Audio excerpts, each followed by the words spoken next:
তোমাদের ছোটবেলায় পাঠশালার কথা মনে আছে? দেখো পাঠশালা, দেখো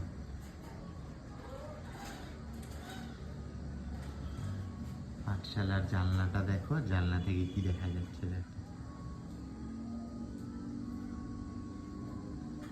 কিরকম না ছোটবেলার কথা মনে পড়ছে, বইয়ে আঁকা।